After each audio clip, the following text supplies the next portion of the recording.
Hi everyone, good day. Babalik ulit si Del. Pag-usapan natin itong sinasabi nilang online voting dito sa Embahada ng Pilipinas, dito sa Kaharian ng Kingdom of Saudi Arabia. Nagtatanong yung karamihan, like for example yung mga kaibigan ko, not to mention, ano ba daw ang palagay ko o palagay ng karamihan ng iba sa atin ang magiging result nito. Unang-una of course dahil nga maraming kumakalat na napapalitan ang mga taong binoto. At the same time, kahit sa Pilipinas during the ano bang tawag doon? Conference or meeting with the PDP laban headed by Rubin Padilla, ang sabi naman doon wala namang nakasaad sa batas na magkaroon ng online voting. It's just that the COMELEC sa Pilipinas, COMELEC chairman, and of course by approve of the president, ginawang online voting. Dito naman I did not yet register kasi tinitingnan ko ang takbo eh.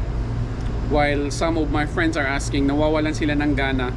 First, nakasanayan ng bawat isa na pumunta ng Embahada ng Pilipinas, makihalubilo, makisabay, and then alam mo yung nakasanayan mo na refresh dahil nga after all those works pupunta ka during weekends, makikita mo yung Embahada ng Pilipinas, pipila ka doon, sarap sa pakiramdam dahil yung para lamang maramdaman mo yung karapatan mo na bumoto, and then dala mo yung passport mo, di ka ikama, and then hahanapin doon yung list ng pangalan mo, i-check doon, and then bibigyan ka ng stub. Then nakapila ulit doon, ang haba ng pila, ang saya eh.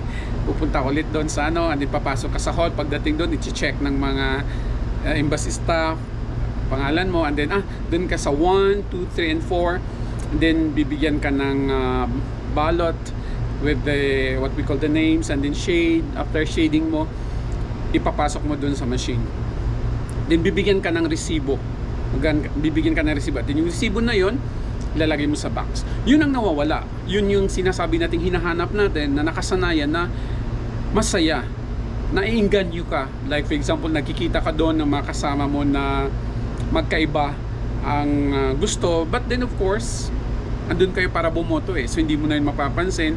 Kita kayo doon ng pro, anti, some ganun or whatever. Ano nga ba? Bakit nga ba ginawa nila itong online voting?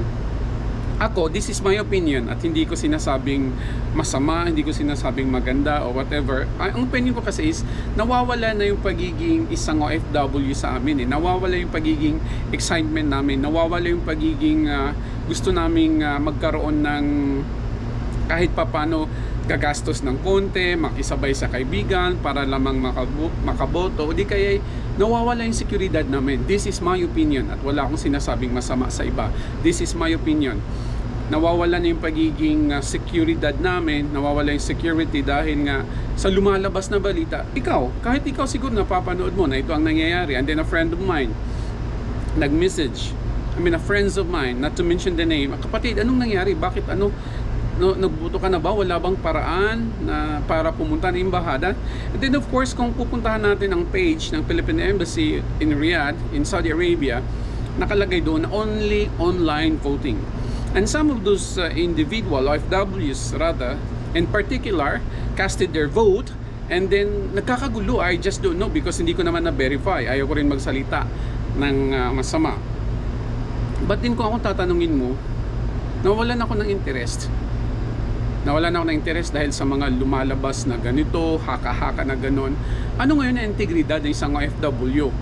Wala akong sinabi na itong gusto kong ipanalo, ikaw gusto mo ipanalo. Ang sa akin lang is yung karapat-dapat na manalo sana. So kung ano inyong opinion, gawa kayo ng video, comment kayo, and then gawa natin ng at least masabi man lang yung ating hinanaing bilang isang OFW.